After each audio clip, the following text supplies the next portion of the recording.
Highlight అంటూ ఏంటంటే ప్రతి మనిషి సామాన్యుడి మనిషిలో ఉన్న స్టోరీ, ఆ ఎమోషన్స్ అనేవే ఇక్కడ హైలైట్ అయినాయి. సో అదొకటి. ఇదంతా పెద్ద సిండికేట్, అండర్ గ్రౌండ్. ఇక్కడ మాల పైన కూర్చున్న వాళ్ళు ఏంటంటే దిల్ రాజు ప్యానల్, తర్వాత ప్రొడ్యూసర్స్ కౌన్సిల్ వీళ్ళు ఎవరైతే ఉన్నారో చిన్న సినిమాలకి థియేటర్లు ఇవ్వరు. నాకు గట్స్ ఉన్నాయి చెప్పడానికి. మీకు ఏది ఇవ్వడానికి ఉంటే కనుక చెప్పండి. చిన్న సినిమాలకి ఎందుకు థియేటర్లు ఇవ్వట్లేదు అని అడగండి. ఆడ లెగసీ బ్రాండ్ వాళ్ళు, లెజెండ్స్ వీళ్ళందరూ ఉన్నారు కదా, వాళ్ళకైతే అమ్మ అబ్బలు ఉన్నారు. కానీ చిన్న సినిమాలు ఇక్కడ మామూలు 180 సినిమాలు వస్తూ ఉంటే 4 సినిమాలు బయటికి రావట్లా. ఎందుకు రావట్లా? అక్కడ జరుగుతుంది politics, nothing but politics. Art కూడా ఇప్పుడు పొలిటికల్గానే ఉంది. అదొకటి. ఏది? Everything is fake, everything is fake. RTI ఉంది, మీరు కావాలంటే మీరు చూసుకోండి. ఇక్కడ వాళ్ళు ప్రొజెక్ట్ చేస్తున్న కలెక్షన్స్ ఏవైతే ఉన్నాయో ఫేక్. అది ఓవరాల్గా మూవీలో ఆయన యాక్షన్ ఇష్టమైందా లేకపోతే స్క్రీన్ ప్లే దేనికి బాగా అట్రాక్ట్ అయ్యారు? ఏది?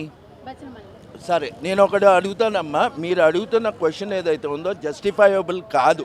ఎందుకంటే ఒక యాక్టర్ అనేవాడికి ఒక్కొక్క సినిమా ఒక్కొక్క రకంగా ఉంటుంది. అంతేగాని ఇప్పుడు మామూలు ఈ సినిమాలో ఆయన యాక్షన్తో పాటు డైరెక్టర్ ఒక్క ఆ బ్యాలెన్స్తోనే సెట్ అవుద్ది.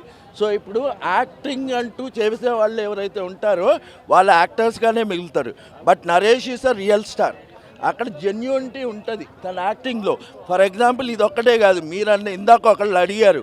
ఇప్పుడు ఆయన ఏంటి, కామెడీ అనే స్టీరియో టైప్ నుంచి బయటపడటానికి ఆమె సీరియస్ యాక్టర్ అంటూ చూపెట్టడానికి ఈ మధ్య సినిమాలు చేస్తున్నారు. And that is what a actor has to do. Actor అనేవాడు ఏంటంటే ఇప్పుడు ఈ టైంలో ఈ మేకప్ వేసుకున్నా I have to do justification అనేది ఉండాలి. సో ఇప్పుడు నరేష్ గారు ఉన్నారు కదా, స్టీరియో టైప్కి స్టిక్ ఆన్ అవ్వకుండా ఏ రకమైన యాక్టింగ్ అన్నా చేయగలరు. అదే మహర్షిలో ఫస్ట్ ప్రూవ్ చేశారు, తర్వాత అక్కడి నుంచి ట్రెండ్ కంటిన్యూ అవుతుంది. He is a very good actor.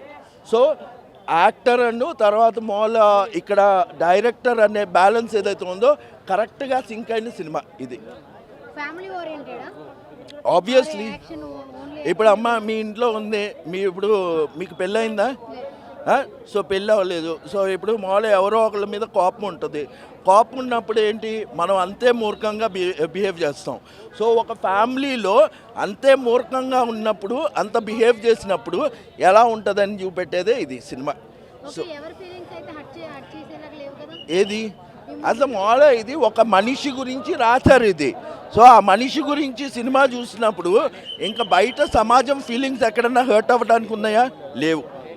It's just an entertainment.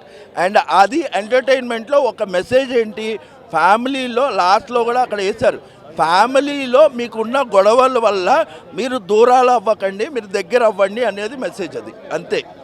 ఇక్కడ నో కాంట్రవర్సీ మూవీ. ఒక సినిమాలో మనం ఆ ఫ్లో అనేది కరెక్ట్గా చూసుకోవాలి. ఇప్పుడు మామూలు ఒక ఎంటర్టైన్మెంట్ అనేదే కానీ ఇప్పుడు మామూలు దీంట్లో highlight of the point highlight అని కాదు, స్టోరీ అనేది ఇక్కడ నేను చూస్తుంది సినిమా థియేటర్లో పిన్ డ్రాప్ సైలెన్స్తో చూపెట్టారు, అది హైలైట్. సో అంత ఎంగ్రాసింగ్గా ఉన్న స్టోరీ అది. So it is a hit as per rating. అయితే నేను ఫ్యామిలీ ఓకేనా, నేను నెంబర్లు ఇవ్వలేను ఎందుకంటే జస్టిఫికేషన్ కాదు అది.